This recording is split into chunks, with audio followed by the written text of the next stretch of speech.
Bonjour à toutes et à tous. Madame la ministre, mesdames et messieurs les élus, mesdames et messieurs les présidents et directeurs généraux, mesdames, messieurs.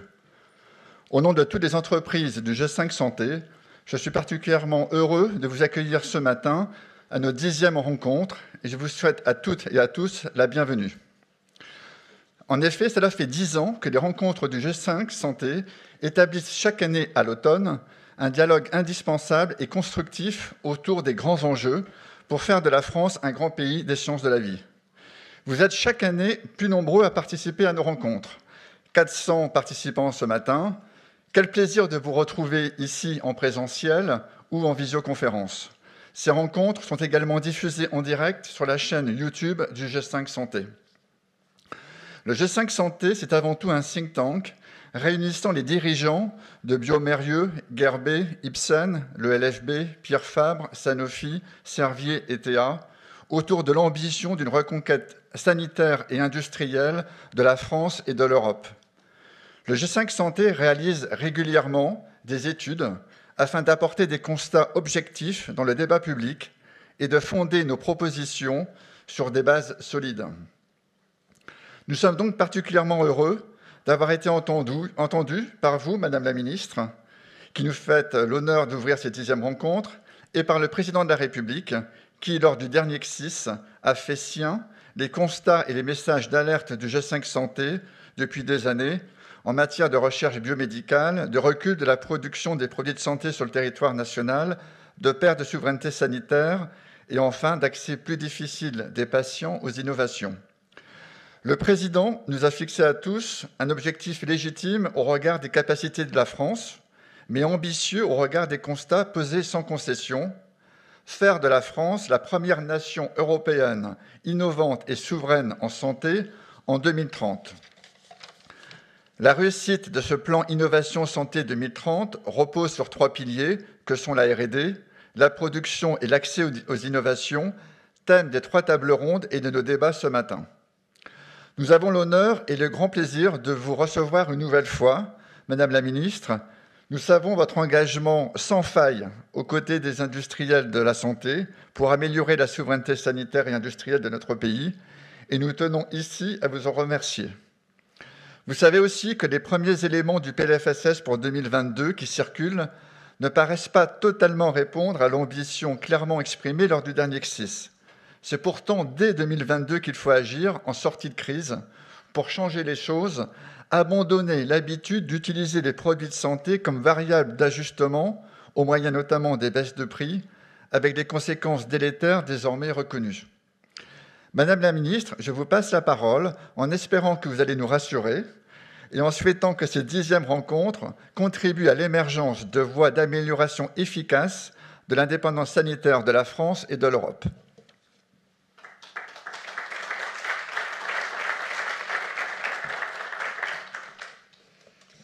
Alors, pardon.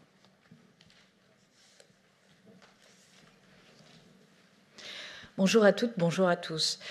Merci d'abord de m'accueillir ici. Il y a près d'1 an, j'intervenais devant vous et je dressais notre feuille de route pour réindustrialiser notre pays et faire de la France une nation leader de l'innovation en santé.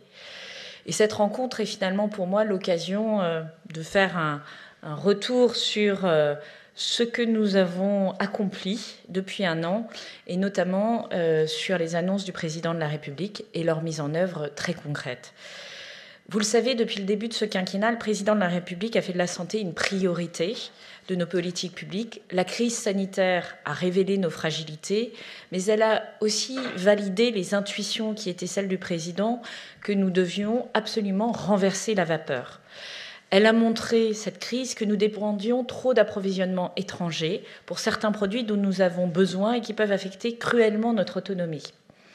Nous ne pouvons décemment plus accepter que 80% des principes actifs utilisés dans nos médicaments commercialisés dans l'Union européenne proviennent de pays tiers. Et quand on dit de pays tiers, c'est une façon très délicate de parler de pays qui sont à des milliers de kilomètres et qui peuvent être bloqués par des crises géopolitiques, climatiques, des interruptions d'électricité comme la Chine en vit en ce moment, ou un virus qui circulerait, comme on l'a vécu à un moment quand l'Inde a été frappée. C'est une question d'indépendance. Cette crise, elle a aussi montré que la France était en perte de vitesse très significative sur certaines technologies, je pense notamment aux bioproductions. Depuis un an, nous avons travaillé assidûment pour avancer sur ces sujets. Nous avons travaillé main dans la main avec vous, puisque vous êtes très fortement mobilisés pendant la crise sanitaire, justement pour pallier les manques auxquels nous faisions face, mais surtout pour creuser le sillon de ce que nous avions entamé avec le premier CSIS de 2018. Peut-être un point d'abord sur le plan de relance et les relocalisations, puisque c'est l'actualité chaude. L'un des enjeux auxquels devait répondre le plan de relance, que nous avons lancé en septembre 2020, c'était de mettre en place un soutien aux relocalisations dans le secteur stratégique de la santé. Et dans ce cadre, des dispositifs de soutien à l'investissement productif, des entreprises ont été initiées permettant d'accroître la production de médicaments et de dispositifs médicaux. Alors, que l'on soit clair, il ne s'agit pas de produire pour produire, qui peut être la tentation d'une politique de relocalisation. Il s'agit de relocaliser des productions qui peuvent être durablement produites en France. Et donc d'intégrer évidemment le facteur de coût de revient dans les dossiers que nous examinons, également d'intégrer la question de la nature des zones thérapeutiques que nous soutenons et de privilégier celles qui nous apparaissent les plus critiques. Et d'avoir une approche européenne. C'est-à-dire que nous n'allons pas, avec nos petits muscles français, subvenir à nos besoins français tout seuls. Il s'agit d'avoir une approche européenne. Moi, j'échange très régulièrement avec mes homologues industriels et ministres de la Santé sur ces sujets-là, pour voir comment on peut donner tel coup de pouce à tel site en Autriche ou tel coup de pouce à tel site en Belgique, justement parce que c'est notre intérêt commun d'avoir une plateforme qui soit de production plus large. En France, les dispositifs de soutien, dispositifs résilience et capacity building pour les industries de santé ont connu un très vif succès, probablement plus important que celui auquel on s'attendait, puisque nous avons eu 390 dossiers déposés, complets. Et à date, 146 projets ont été soutenus depuis le lancement de ces appels à projets pour un montant total d'aide de plus de 600 millions d'euros et un montant d'investissement global de plus d'1,25 milliard. Donc c'est considérable et c'est près de 3 900 emplois qui devraient être créés à la faveur de la mise en œuvre de ces projets. France Relance a permis de soutenir des projets de relocalisation de principes actifs, de façonnage pharmaceutique, de dispositifs médicaux. Je tiens beaucoup aux dispositifs médicaux parce que ce sont souvent les parents pauvres du budget de la santé, ou encore de diagnostic in vitro. Nous avons dans ce cadre notamment accompagné les entreprises qui produisent du vaccin Covid en France. Je pense à Delpharm, à Recipharm, à Fareva, sachant que Sanofi produit, mais pour le coup n'avait pas spécifiquement besoin de notre soutien, puisqu'ils avaient des lignes de production. En revanche, et je les remercie, ils ont été à l'écoute de notre demande de production de vaccins et fait inédit de production de vaccins pour des concurrents de Sanofi. Et c'est la relation dans laquelle je pense que nous devons fonctionner, c'est-à-dire d'être à l'écoute de la manière dont on peut travailler ensemble et tenir compte de la façon dont on peut renforcer le potentiel industriel et d'attractivité de la France, mais d'être exigeant à l'égard des laboratoires pharmaceutiques dans leur contribution pour la France. C'est également avec ce dispositif que nous soutenons le projet de relocalisation du paracétamol. Vous le savez, la dernière usine de production avait fermé ses portes en 2009 en France et d'ici 2023, une nouvelle usine verra le jour à Roussillon, dans l'Isère, pour recommencer la production de ce produit sur notre sol. Mais au-delà de ces soutiens à court terme, le président de la République a voulu rénover en profondeur l'écosystème français des industries de santé. Depuis 2017, nous avons mené des réformes structurelles pour renforcer l'attractivité de l'écosystème français des industries de santé. Alors, je le rappelle assez régulièrement, en 2005, nous étions le premier producteur de produits de santé européen. Le premier. Nous sommes aujourd'hui entre la 4e et la 5e place, ça dépend source. Et donc, nous avons perdu la moitié, nos parts de marché en matière de production de santé. On ne peut pas considérer que ce soit une performance extraordinaire. Einstein a une expression très juste qui dit « Il n'y a aucune raison que lorsqu'on ne change pas les paramètres de l'expérience donne des résultats différents. Il faudrait être fou pour le penser. Donc il faut changer les paramètres de l'expérience. Et c'est très exactement ce que nous faisons avec le président de la République sur l'écosystème de santé. Cela s'est fait dans le cadre du Conseil stratégique des industries de santé, qui a formulé en juillet 2018 un premier plan ambitieux pour la filière comportant 48 mesures élaborées en concertation avec les parties prenantes, afin de renforcer l'attractivité de la France. Cela s'ajoute évidemment à toutes les mesures d'attractivité que nous avons mises en œuvre depuis 2017 sur la fiscalité des entreprises, la fiscalité du capital, les ordonnances travail, la simplification d'un certain nombre de procédures administratives qui a permis à la France, pour la première fois depuis 2000, et je le ressouligne, la première fois depuis 2000, de recréer de l'emploi industriel net en 2017, en 2018, en 2019 et encore en 2021. L'année 2020, vous accepterez qu'elle est un peu particulière, mais ce qui est intéressant, c'est qu'aujourd'hui, on a 78 000 offres d'emploi ouvertes dans le secteur de l'industrie qui ne sont pas pourvues. 78 000, c'est quasiment le double du nombre d'offres d'emploi ouvertes avant la crise sanitaire. Donc je le dis, cette politique, elle a porté ses fruits sur l'industrie et elle a été élargie avec ce plan d'action pour la filière santé, 48 mesures élaborées, 90% des recommandations de ce premier CSIS ont été mises en œuvre. Vous douterez que les 10% qui n'ont pas été mises en œuvre n'étaient pas les mesures les plus faciles et probablement ce sont, il faut l'admettre, les mesures les plus structurantes. Mais première motion très efficace. Notamment, nous avons amélioré et simplifié les dispositifs d'accès précoce. C'était une demande très forte des industriels, et avec raison.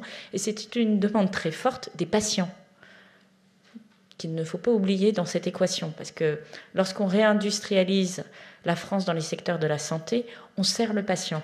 On réduit les pénuries de médicaments. On donne un accès plus rapide aux innovations à ces patients. Avec la loi de financement de la sécurité sociale pour 2021, il n'y a plus que 2 dispositifs d'autorisation temporaire d'utilisation dans le secteur du médicament au lieu de 5. Et nous avons étendu ces ATU aux patients pris en charge en soins extérieurs. Et cette réforme est rentrée en vigueur le 1er juillet dernier.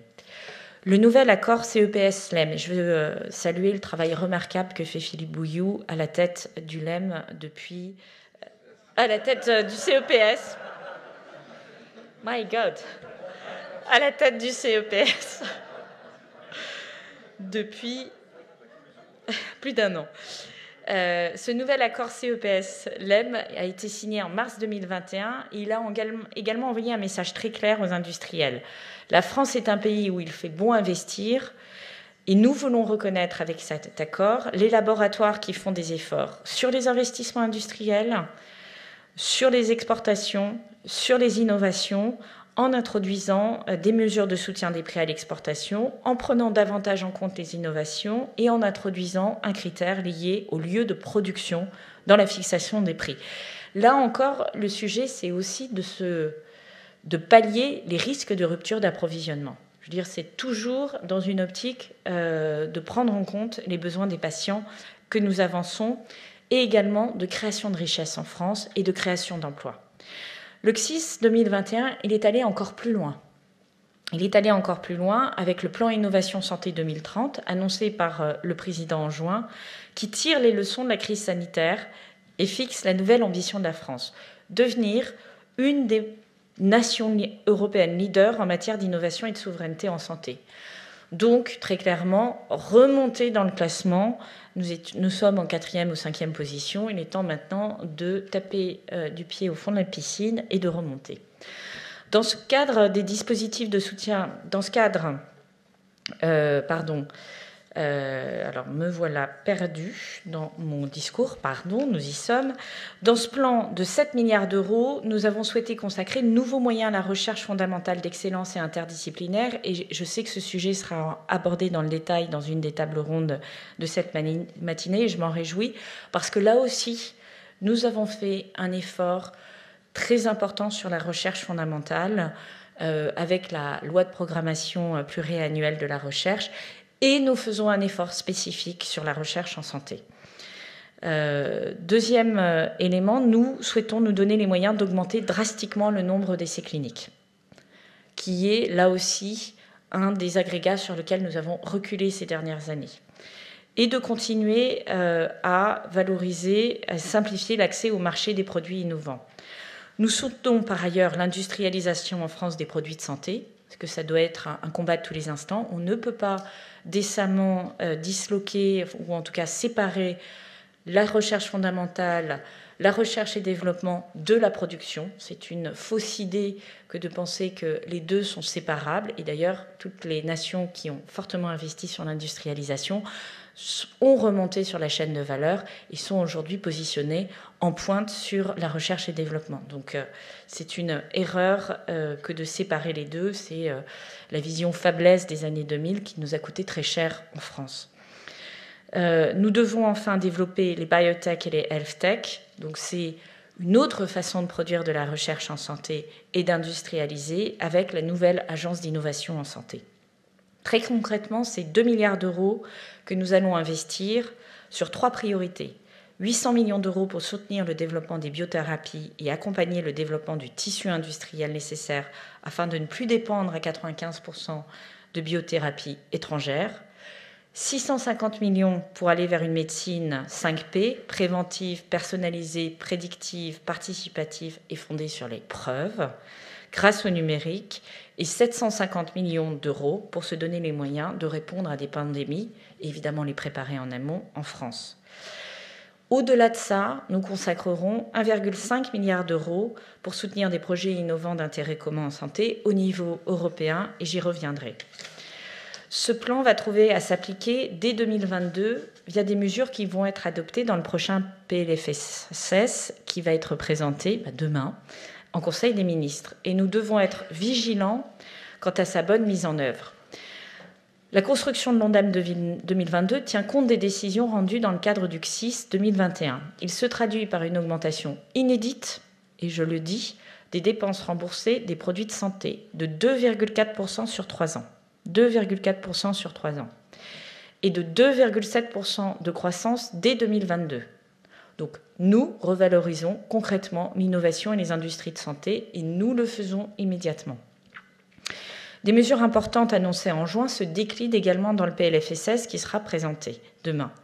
L'amélioration de l'accès des médicaments et dispositifs médicaux onéreux à l'hôpital, avec une extension du périmètre du dispositif d'accès aux innovations onéreuses dans le champ des produits de santé, ce qu'on appelle l'extension de la liste en sus. Et je peux vous dire que pour avoir été directrice de cabinet de l'assistance publique Hôpitaux de Paris au démarrage de la tarification à l'activité, j'ai des souvenirs très précis des batailles que nous menions à l'époque pour étendre cette liste des médicaments en sus. Et deuxième élément, la prise en compte de l'empreinte industrielle dans la fixation du prix des produits de santé et le doublement des crédits CSIS, puisque juridiquement, on a entendu l'appel notamment du G5 sur le fait qu'il était important, au-delà de l'accord LEMS-CEPS, de fixer ça dans la loi, donc ce sera fait. La mise en place, troisième point, d'un accès direct à la demande. Et ça me paraît extrêmement important, innovateur. Pour les médicaments, avec une ASMR de 1 à 4, dès l'obtention de l'avis de l'HAS à titre expérimental pendant 2 ans. C'est vraiment majeur. Je sais qu'il y a encore des débats sur le dispositif proposé et qu'au-delà de la loi, il va falloir travailler sur les textes d'application qui préciseront le mécanisme. Mais je vous confirme qu'on sera évidemment à l'écoute des améliorations et des simplifications envisageables sur ce dispositif pendant le débat au Parlement. Et nous avons un député qui est présent dans cette salle et je compte sur lui aussi pour relayer cette vision qui, encore une fois, doit être industrielle. Si on ne change pas l'écosystème dans lequel on développe les industries de santé, on aura les mêmes effets dans les années qui viennent. Et donc l'enjeu maintenant, c'est de renverser la vapeur très clairement. Les autres mesures annoncées qui n'ont pas besoin d'être déclinées dans la loi seront suivies attentivement par le gouvernement et sous l'égide d'un comité de suivi du CSIS qui associe le représentant des industriels et des start-up. Je pense notamment à la création d'une agence d'innovation en santé ou encore à la meilleure prise en compte de l'offre européenne dans le cadre des marchés publics. Au plan européen, nous poussons l'adoption de mesures favorisant l'autonomie stratégique européenne. Et je vous le dis très simplement, un relais des industriels nous semble indispensable pour avancer plus vite. La stratégie française de renforcement des capacités de production dans le domaine de la santé doit être portée au niveau européen. La mutualisation de nos moyens étant le moyen le plus efficace d'assurer la résilience sanitaire de notre continent. À cet égard, la France promeut le lancement d'un IPCEI, cet instrument qui permet de financer massivement des productions innovantes. Nous l'avons utilisé dans le cadre de la batterie électrique, nous l'avons utilisé dans le cadre des semi-conducteurs et on s'en trouve plutôt bien face à la crise auquel nous sommes confrontés. Et on voit qu'on aurait pu aller plus loin et que nous devons aller plus loin. Nous avons utilisé cet instrument pour l'hydrogène, nous voulons l'utiliser pour la santé. Nous avons réservé, nous Français, pour cet instrument, 1,5 milliard d'euros de budget. Et nous sommes à l'écoute de propositions de certains commissaires européens d'utiliser des financements européens pour appuyer ce type d'instrument IPCEI. Nous sommes également à l'écoute de propositions qui permettraient d'aller plus vite dans la mise en œuvre de ces IPCEI, puisque là aussi, il est important que notre gouvernance de décision aille au rythme du monde. Et lorsqu'on se compare à des grandes plateformes comme la plateforme américaine, comme la plateforme chinoise, ne pas aller au même rythme qu'eux, c'est reculer, c'est perdre du temps. Et donc, c'est un enjeu évidemment important. L'IPCEI cible spécifiquement des projets qui vont de la recherche et développement à la première industrialisation, permettant à la France de capitaliser sur ses positions fortes en matière scientifique et de renforcer son tissu industriel. Le PIEC répondra aux enjeux majeurs de souveraineté sanitaire mis en évidence par la crise du Covid et permettra à l'Union européenne de se positionner comme leader dans les domaines thérapeutiques stratégiques de demain. Et sans surprise, vous avez un effet miroir entre nos priorités au niveau national et les priorités que nous recommandons de porter au niveau européen. Notre objectif, c'est une pré-notification de ce PIEC au premier semestre 2022, moment où la France aura la présidence de l'Union européenne, où je présiderai le Conseil compétitivité et marché intérieur, où Olivier Véran présidera le Conseil santé. Nous devons travailler main dans la main pour avancer. Il y aura un événement spécifique sur le domaine de la santé. Alors je ne sais plus quand il est, si c'est en janvier ou en mars, pardon. Merci beaucoup. En mars. La France soutient aussi depuis août 2020. Il me semble même que c'est le président de la République qui a susurré cette recommandation à la présidente de l'Union européenne, la création d'une autorité HERA en référence au modèle BARDA américain, dotée d'une vision stratégique et qui stimule l'innovation en santé, au-delà de la gestion de crise. Cette autorité, qui a vocation à être opérationnelle en 2022, ainsi que l'a annoncé la présidente de l'Union européenne, de la Commission dans son dernier discours de l'État sur l'Union, sera notamment chargée d'évaluer les menaces potentielles, de soutenir la recherche et l'innovation et de s'assurer que des sites sont disponibles pour produire suffisamment de contre-mesures médicales si nécessaire. Sur ces deux sujets, HERA et IPCEI, nous avons besoin de vous, industriels, pour nous aider à convaincre les autres États membres et la Commission européenne d'avancer rapidement au plan européen sur des projets industriels. Vous le voyez, nous avons de l'ambition. Nous avons de l'ambition pour votre secteur et nous sommes soucieux de dire ce qu'on fait et de faire ce qu'on dit. L'enjeu, c'est de rompre avec 30 ans de capitulation industrielle, 30 ans de capitulation industrielle qui ont particulièrement fait du mal à notre pays en matière de santé. Et on l'a bien mesuré ces derniers mois. Mais pour avancer, nous avons aussi besoin de vous. Nous avons besoin de vous en tant qu'investisseurs, en tant que créateurs d'emplois, et en montrant les changements que nous opérons produisent des effets concrets pour les citoyens.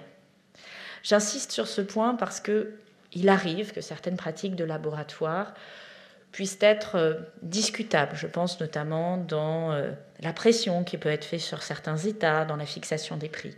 Ce sont des pratiques qui sont inacceptables et autant nous serons extrêmement soutenants lorsqu'il s'agit de créer de l'emploi, de faciliter l'accès à des innovations pour les patients, de créer des nouvelles industries, de renforcer notre résilience, autant nous devons être extrêmement vigilants pour que les règles du jeu soient transparentes et, je dirais, éthiques. Et c'est très important aussi en matière de concurrence loyale entre les différents laboratoires et les différents acteurs du système de la santé.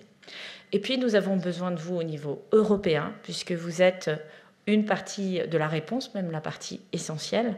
C'est vous qui mettrez en œuvre ces décisions européennes. Et je pense important que des coalitions d'acteurs industriels se créent au niveau européen, justement pour qu'on aille plus vite et qu'on soit au rendez-vous qu'attendent de nous les citoyens européens pour leur résilience et pour leur protection sanitaire. Je vous remercie.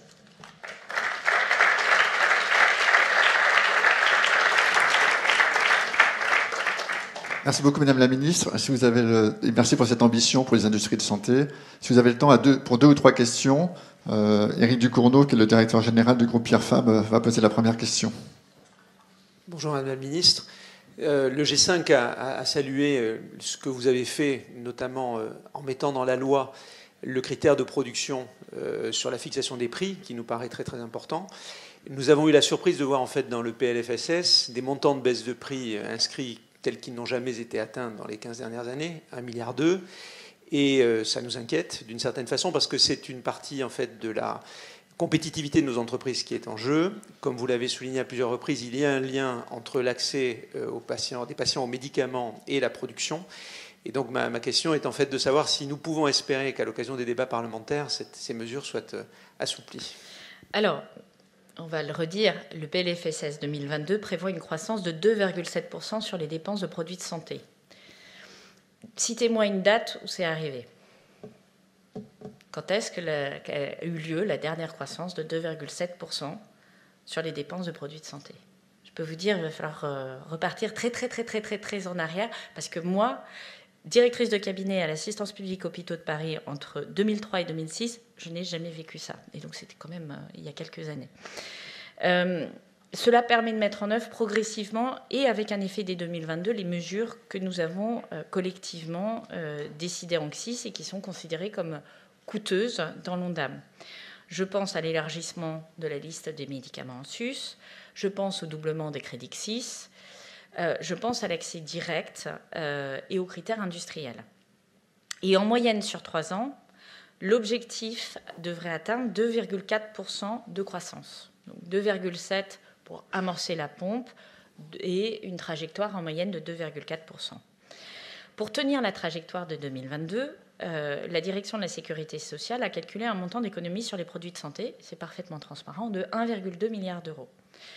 On a travaillé avec, pour le coup, le CEPS et de manière raisonnable, on assume qu'il faudrait grosso modo 825 millions d'euros réalisables de baisse de prix. Ça veut dire qu'il y a une clause de sauvegarde mordante qui a exempté un rendement de 125 millions d'euros.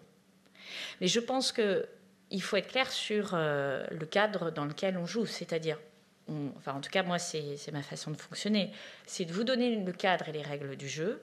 825 millions d'euros de baisse de prix, c'est ce qui est considéré comme réalisable. La clause de sauvegarde, elle existe. Elle peut être mordante, mais c'est aussi collectivement qu'on peut améliorer les pratiques de prescription, etc. Et l'enjeu, c'est effectivement de financer l'innovation. Mais à la fin de la journée, vous vous retrouvez bien cette progression de 2,7% sur les produits de santé. Notre ligne rouge, c'est de rester dans l'épure de l'accord cadre négocié entre le LEM et le CEPS et de ne pas donner un mandat de négociation irréaliste au CEPS. Mais on va continuer à faire des économies. Ce n'est pas un scoop.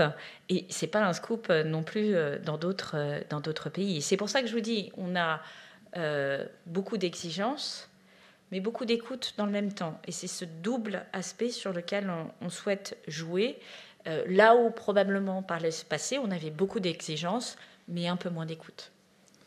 Merci Madame la Ministre pour cette réponse complète. Les 2,7% de croissance, malgré tout, du fait des modes de calcul de la clause de sauvegarde, c'est un peu technique, absorbe quand même l'essentiel de cette croissance. Et nous pensons en net qu'on serait plutôt en dessous de plus 0,5% au total, du fait des calculs de la clause de sauvegarde et des baisses de prix. Mais on reprendra le débat. On a une deuxième question également d'Olivier Laureau, qui est le président du groupe Servier. Madame la Ministre, lors du dernier Exis, le Président de la République nous a partagé son ambition pour notre secteur d'activité, l'ensemble des acteurs de la santé.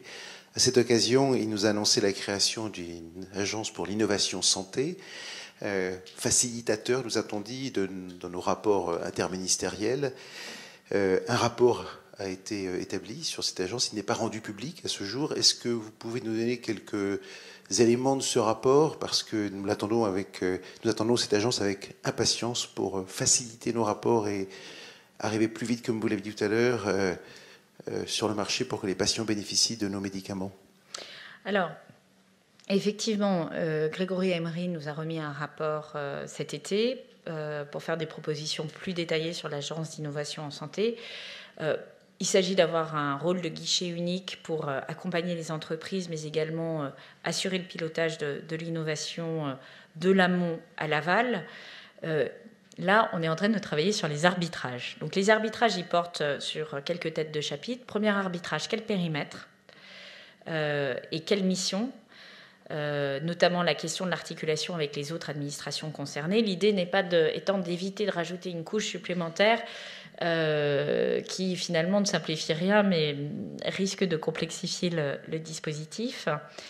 Le deuxième question, c'est quel levier, donc quel niveau de budget et quels outils, possibilité ou non de faire des commandes, question de la mobilisation des crédits d'intervention, par exemple, des 3 stratégies d'accélération qui ont été annoncées, question de l'articulation avec le CEPS pour déterminer le prix des produits innovants. Le troisième arbitrage, c'est le rattachement interministériel, ministériel. Le quatrième arbitrage, c'est le casting. Et le cinquième arbitrage, c'est la question de l'articulation avec l'ERA. Alors, comme vous le voyez, l'ERA étant également en préfiguration, il y a vraiment un sujet d'avoir une bonne articulation générale. Et pourquoi on retarde un tout petit peu, je dirais, la préfiguration de l'agence?